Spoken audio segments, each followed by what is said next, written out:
All right, I want to welcome on my next guest. We've got college basketball legend, University of Maryland legend, longtime NBA player, longtime broadcaster, Harvard grad. He's done it all. Mr. Len Elmore. Len, how are you doing? I'm doing well, Zach. Good to be with you. Appreciate it. Thank you so much for taking the time. How have you been managing? The world is a crazy place right now. Just pretty much staying low, laying low. I have a house here in suburban Maryland, outside of D.C. and Baltimore, Oh, cool. in the country. So I stay pretty isolated. Every once in a while, I'll get back to New York because of business, et cetera. But here with a bit of a land buffer, get stuff delivered. Obviously, my internet connection is working reasonably well, and that's all we need in these days and times, I guess. I'm actually from Baltimore County. I grew up in Owings Mills. Ah, okay. Yeah, I'm a bit south of you. I'm right between D.C. and Baltimore, in Howard County. Oh, cool. That's awesome. So I wanted to ask you a little bit about your early career. So I saw you went to Power Memorials. Did you ever run into a guy named Lew there by any chance? No, but certainly ran into his ghosts. I'm 5 years behind him, and obviously I was the next big man, if you will, to follow. Hard act to follow, obviously, but we did okay as a team. See, when I got to Power, I had never played basketball before. Wow. I was a sophomore in high school, but I learned pretty well to the point where I was a high school All-American my senior year, and we were high school national champions in 1970. So, we were the best high school team in the nation. That's awesome. But I'll never be able to say that I even got close to who he was. That's wild. And then how did you end up at College Park? Well, I got recruited just about by everyone. I could have gone anywhere I wanted to because I did pretty well academically, and obviously I was a pretty good high school basketball player. But Maryland just kind of separated itself because of where it was located. Obviously between two metropolitan areas like Baltimore and Washington, but still away from home. I loved Coach Giselle and Coach George Raveling, who were responsible for recruiting me for the most part. And, Maryland had never had any real success in basketball. One time in 1958, they had a great season, but beyond that, never really a winning season. And I wanted to be a part of something and start something new historically. And I think that kind of played out because people still remember our teams from way back when. We didn't get to the national champion promised land, but we acquitted ourselves very well during our era. Do you think it's a mistake that they left the ACC? Yeah, in some ways, but that's long gone now. The toothpaste is out of the tube. I think that being a founding member and also having integrated the ACC both in football and basketball, Maryland had a legacy that they could be proud of, and they were innovative and forward-looking, and we could still probably add that to the ACC as it is now. But they're in the Big Ten now. There's nothing you can do. It certainly makes my teams and our history, status essentially persona non grata, since we don't have any Big Ten history. So we're kind of in limbo. Who was your biggest rival when you were playing for him?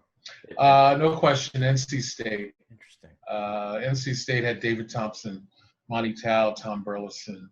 We battled them in 2 consecutive ACC tournament finals, and obviously lost to them both in close games, one by 1 point and the other in overtime by 3.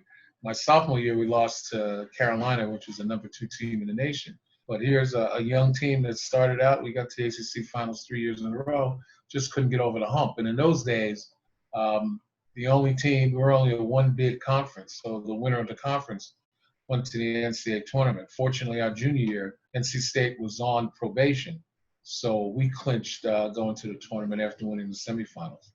Did Cole Fieldhouse have AC back then? No. and it felt like it too, but we love Cole Fieldhouse. I think we played over 70 games there. Wow. in our career, our 3-year career, and only lost 2 games at home, both NC State. That's incredible. And so what was your draft process like?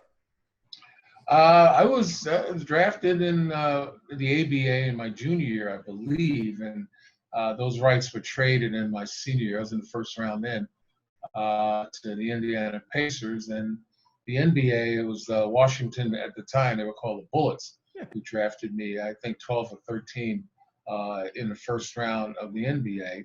It certainly wasn't anything it wasn't the pageantry as it is today. I was actually visiting my girlfriend, who was my wife, over in France. So I was on the southern coast of France when I got the call about 3 o'clock in the morning. Wow. An irate bed and breakfast owner came and banged on my door and said I have a long distance call. Wow. And it was it was my attorney telling me that I'd been drafted That's awesome. by the Bullets. Yeah. So how soon did they say, hey, enjoy your time in France, or did they say, hey, we need you back here? They knew when I was coming back. Cool. The problem was that the Wizards, the Bullets at the time didn't make an offer that was anywhere close to what the Pacers offered, and so I wound up taking the Pacers' money and playing for Indiana for 5 years. And then when they were part of the ABA, do you remember the first time you matched up against Marvin Barnes? Oh yeah, we matched up several times. Marvin and I actually became pretty good friends our senior year. Well, let me go back. Our junior year, Providence beat us in the NCAA tournament in the Elite Eight, kept us from going to the Final Four. Marvin and I matched up pretty well, although it was Ernie DiGregorio that was the difference in that game. But Marvin and I, in those days, after the season was over, instead of having the NBA combines, they had a series of tournaments. The NABC coaches game, they had the Pizza Hut Classic, and they had the Aloha Classic in Hawaii. And that gave NBA scouts a chance to watch guys play. And for some reason, they roomed Marvin and myself on all three of those games. So we got to be pretty good friends. That's and awesome. Obviously matched up with him in the ABA. I must say that my career high in the ABA, I had 35 points, I believe 19 rebounds against his Spirit of St. Louis team, and he was guarding me. But I'm sure if God willing he were alive today, he'd probably have some stories about me. But do you think he's one of the more overlooked players in the history of basketball because he spent much time in the NBA? Yeah, I think so. I mean, Marv was a terrifically fantastic built player, physical, outstanding rebounder. He could score. He had a reputation for being, a nasty guy, but I had a reputation myself, so we got along pretty well. But he had a heart of gold underneath, though. Yeah. People that he knew and liked. That's why we got along so well. When you first heard the story about the time he chartered the plane to play the Squires and showed up late with women and hamburgers, were you surprised, or are you like, no, that's no? Look. And I used to call them, people call them bad news, and I dropped the bad and I just called them news. But news, that's the kind of guy he was. Unfortunately, didn't have the leadership. Here's a guy that had double-digit telephones in a 2-bedroom apartment. So he just splurged because he had the money. Was it true George McGinnis was on the Pacers your rookie year? Yes, George was LeBron before LeBron. You talk about that build, the ability to handle the ball and create for other people as well as himself. Could shoot the three, soft hands. He was probably one of the best players that I ever played with, and played against at some point. And George is a terrific guy as well. So happy he got in the Hall of Fame finally because he deserved it. Oh, yeah. And I have a question. When you first heard about the potential merger, what were your thoughts? We kind of knew it. I mean, that was one of the reasons I signed with the Pacers, because they were financially stable enough. I signed with them 3 years before the merger occurred, but the whispering had already begun. And so that factored into my decision to take a deal with. I was guaranteed all 6 years of my contract with the Pacers, and pretty lucrative for those days. Today, that's like chump change for these kids. But back then, and the Bullets only offered 3 years guarantee. So I was crazy not to accept the Pacers money, especially since they were financially stable and they were rumored along with a couple of other teams, to be the ones that would merge. So it all worked out. Definitely. And then I saw you spent some time with the Kings and the Nets and the Knicks and the Bucks, and then you decided, like, hey, I think I'm ready to go to law school. Well, how did that come into your mind? Well, let me go back. I mean, you talk about the merger. Unfortunately, I wrecked my knee in training camp that year that the leagues had merged. The year before that, I averaged almost 15 points and 11 rebounds, and thought I was going to have a terrific year in the NBA. And then I popped my ligaments in training camp that year, and I only played 6 games because I had to wear this huge brace, and I couldn't lug that around. So I missed most of the season, if not all of it. And then after that, you're damaged goods. And, I played with the Pacers for a while, contributed with the team, but, and hurt my thumb and tore ligaments in my thumb in that 5th year with the Pacers. And when I finally got well, they had gotten somebody to take my place. So I was traded to Kansas City, which, I helped them get to the playoffs that year, a young team. Had a nice mix of veteran players like Sam Lacey and others, but they were young. Phil Ford, Otis Birdsong, guys like that, Scott Wedman. And we gelled as a team. But I was a free agent after that, and wound up going to the Milwaukee Bucks and played behind Bob Lanier. Guys like Harvey Catchings, played with Marcus Johnson, Quinn Buckner, Brian Winters, Sidney Moncrief, of course, Junior Bridgman. We won 60 games that year, had a terrific year. And after that year, my next year, I got traded to New Jersey because they needed a center. And instead of being a backup, Don Nelson did me a favor and traded me to Jersey, and I became a starting center again, finally. And, and I played with 2 other guys, actually 2 Maryland guys, Albert King and Buck Williams, who were rookies. Wow. Yeah. And so it was great every time we were announced at home and away to have the announcers announce our names in the school we went to. So it was at center from the University of Maryland, at power forward from the University of Maryland, at small forward from the University of Maryland. Maryland certainly got its due from the 3 of us that year. And, we were a young team, as I said, started out 2-11. Wound up winning 44 games, going to the playoffs. So it was a great experience to see those guys grow. Myself, a couple other veterans, and the young players. And I have a question. So you brought up Sidney Moncrief. I actually interviewed him about a month ago. He was talking about his whole career. And the one question I asked him, and he still wasn't sure, and I was going to ask you the same question. Why do you think so few guards have won defensive player of the year? Why so few guards have won it? Yeah. I think part of it is because, I think people factor in shot blocking as a major part of defense. I mean, obviously a team with a shot blocker is probably way up there in field goal percentage defense.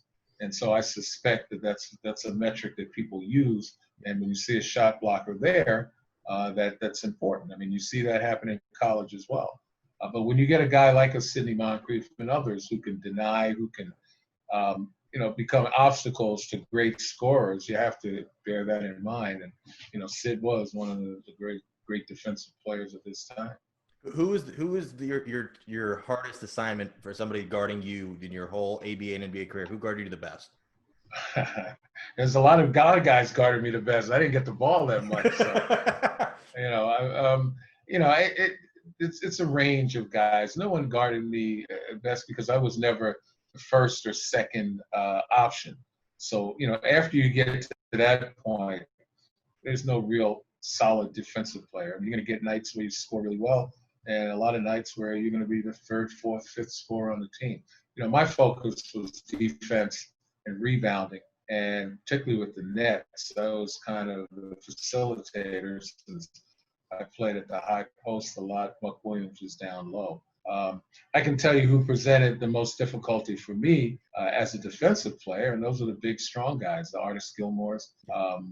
Obviously Kareem, there's no way that anybody could stop him, although, I had some success against him by offensive rebounding because he didn't block out all that well. But, there's no way that you can really have an opportunity to do anything to stop him. I will say that there are guys, surprisingly, like a Bill Walton and others who I really had no trouble with defensively. Bill Lambier, people like that. I kind of held my own and then some against guys like that. But, big, strong guys, as I said, Artis Gilmore, it was so hard to get around him. I tried to do my best in that regard. Bob Lanier was another big, strong center. I was an undersized center at 6'9", 235. Those guys were going 7'1", 7'2", only at 270, and made it hard. But, I think I gained their respect. Yeah. If nothing else. And then what have been your thoughts on the NBA bubble in Orlando? I think it's been going exceptionally well. Yeah, I think whoever devised the strategy and the tactics, ought to get a medal. And you give the players a great deal of credit for disciplining themselves and sticking to it. It just shows you that they really wanted to play. And, the basketball and the indoor game that it is, and the way that they were able to essentially set up that almost sterile, and I think that basketball lends itself to that. I'm not sure college can replicate it, though. See, that's the thing, because college teams are in so many different places, and you never know what student athletes are doing, what their classmates are doing, even in schools that are teaching purely remotely. So there, from that standpoint, I think it's a huge risk to play college sports at this moment in time. If you're going to take that balance, I would never imbalance the scales by playing student athletes and giving them a chance to infect each other. It's just not worth it. So do you think it's a mistake that the ACC, Big 12, and SEC have yet to cancel at least their football season? We don't even know about winter sports. Yeah, I think they're somewhat delusional, hopeful that something's going to change.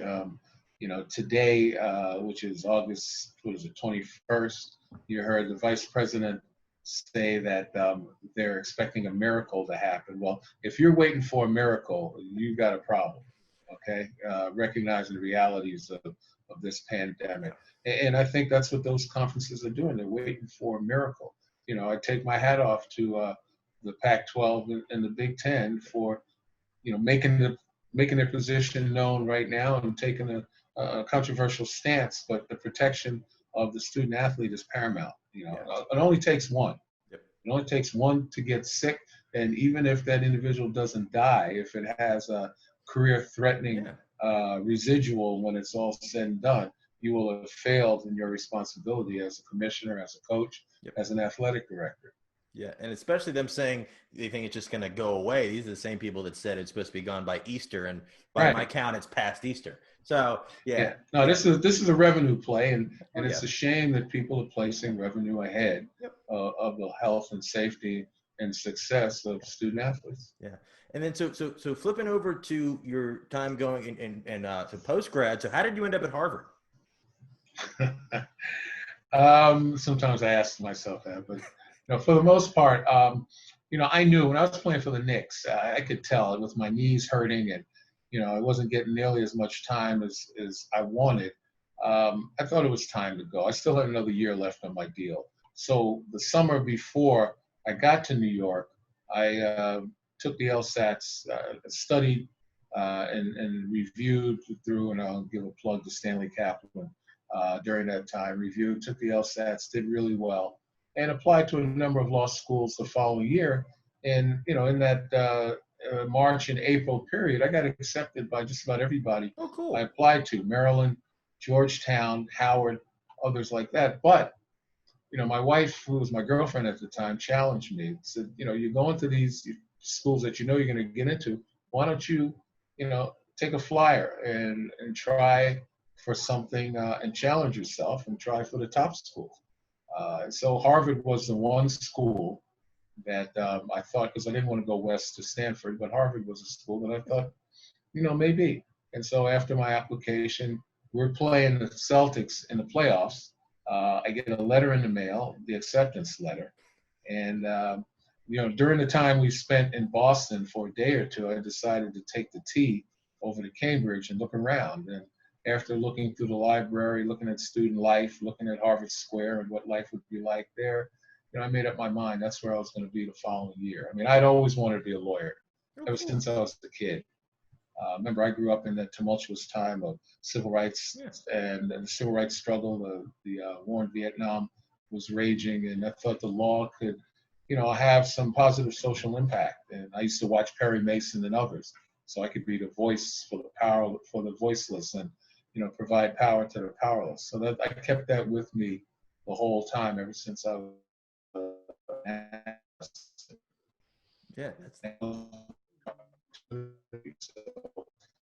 Got accepted the first semester there. Yeah, I lost you a little bit right after you were talking about Perry Mason. You kind of cut out. Yeah, I said that I wanted to be kind of the voice for the voiceless and power for the powerless. And so, I got accepted, and I decided right then and there, this is the life for me. I'm done with NBA life, and let's start something new. And so, the next semester I was there. Did you buy a Celtics hoodie? Oh, please. No, I used to go to Fenway wearing my Yankee cap, and I would dare anybody to throw something on me. I stayed true to my New York They will in roots. Fenway. They'll throw it. They don't. No, actually they didn't. I would Really? turn around and point. I'd turn around and I would point to one guy. If I get hit with something, I'm blaming you. That's awesome. So, I still had these guns. Yeah. I have a question. Did you buy a Harvard sweatshirt? Because it's to my knowledge that 80% of the people that have Harvard sweatshirts didn't go there. Yeah, I have Harvard Law School. Oh, cool. See, that's better. I made the distinction.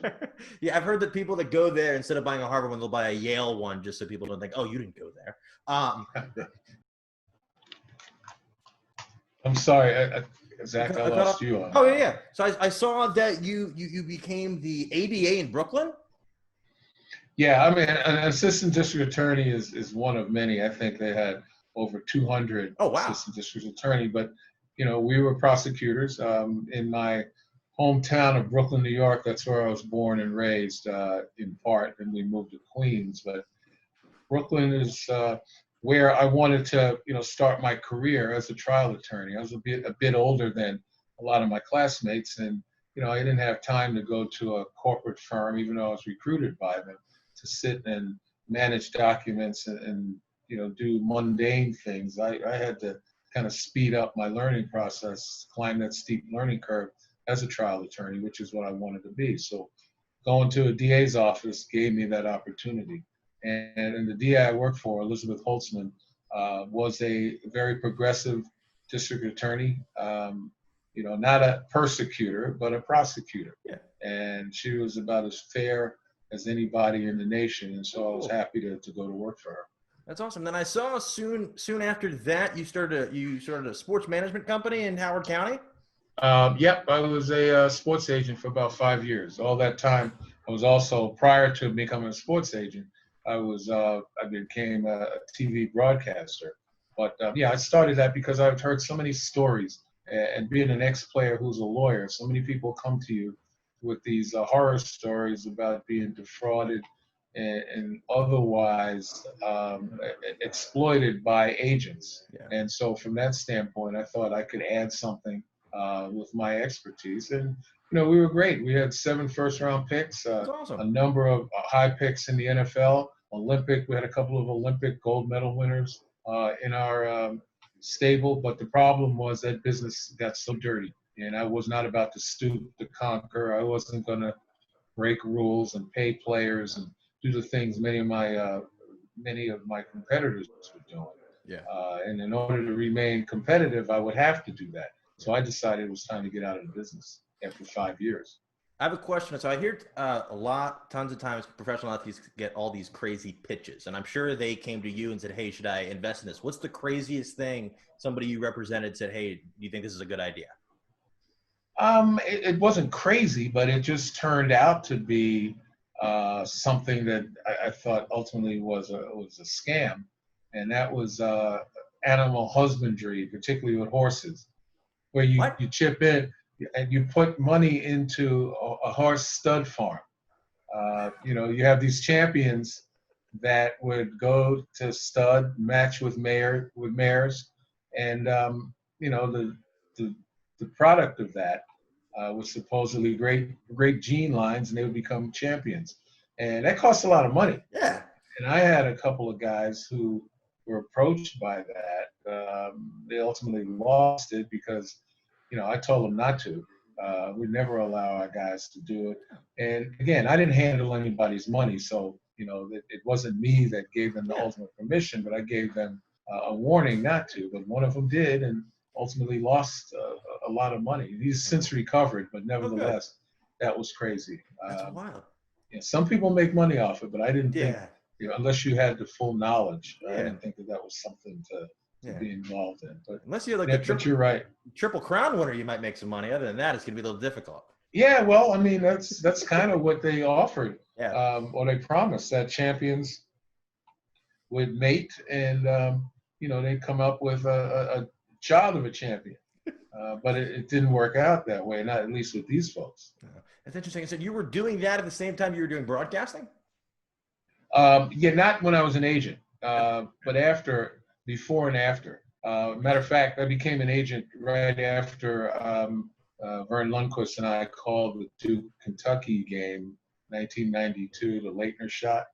We called that game, and pretty soon after that, I decided to hang out my shingle as an agent, and to avoid accusations of conflict of interest, I decided to give up my TV career. Of course, 5 years later, I was fortunate enough to be rehired by ESPN and then CBS once again to get back in the saddle until about 3 years ago when ESPN decided to part ways. They thought maybe I wasn't young and fresh enough as some of these other guys. Who knows? But that's their thinking. Yeah.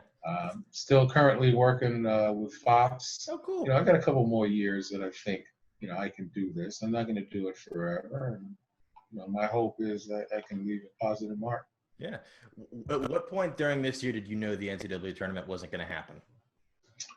I had a feeling in late February, early March. And then, of course, as I'm at home, I hear that the ACC, right in mid-tournament, decided to shut it down. And that's when I knew. I said, this thing is over. But prior to that, you didn't really know the extent of it because, once again, many of these conferences were deluding themselves that they could continue when, in fact, the spread of the virus was starting to peak. And there was no way that they're going to keep people in the arenas, let alone play in front of empty crowds, but no safeguards against young men and even the young women spreading it among themselves. They came to their senses and ended it real quick. Then I have a question. So you have a large background in law. What kind of penalty? I'm trying to think of the good terminology. If college sports go through this year with the virus going on and with all these players that are considered student athletes, not really being paid for their services, and one of them contracts the virus and say gets relatively ill, what type of legal ramifications could it be against the NCAA? Well, the word you want to use is liability. Liability. And I don't know if it's necessarily against the NCAA, because the NCAA in football, people don't realize, and they get this wrong, the NCAA doesn't have any real power over football money or distribution. They certainly are involved with eligibility rules and the way that the institutions interact with each other. But when it comes to revenue and distribution, that's a whole different story. The conferences control that through the CFP. And the same thing in college basketball, the NCAA has control. Now, when you talk about liability, obviously, despite these waivers that they're hanging in front of the kids' faces and the parents' faces, there's no way that they can guarantee, based on particularly those who don't have regular students coming to school, and it's just the players. Again, you can make a case that they place revenue ahead of the health and safety of these young people. I mean, that's a great story. I think right now plaintiffs' lawyers are sitting at the door waiting for some of these conferences to open the door by having some kids come down with it and open the door to lawsuit.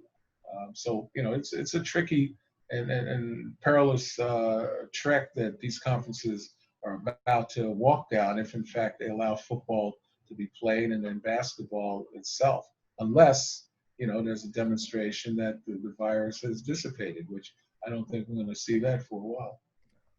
Do you think if the NCAA did a series of like bubble tournaments, that could be a way to get some games done, or do you think they should just postpone it to next year?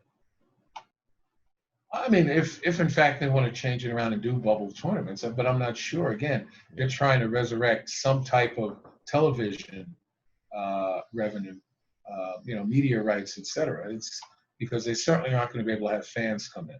So yeah, I mean, they probably could do that, but the amount of revenue that they gain from it, I'm not sure it's appreciable.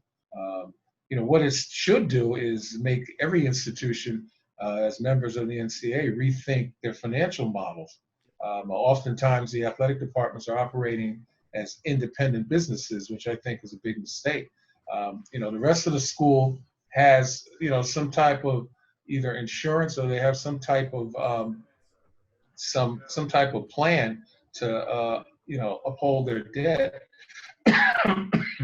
and to be able to pay off their debt, to get loans, etc. But the independence of the athletic departments put them in bad shape. So, rethinking the athletic department, once again, making it part of the institution as opposed to an independent piece of the institution might be a better way to go going forward. Do you think we'll soon see players being able to benefit off their likeness, and if for that reason, kind of give them more control over their decisions in the future?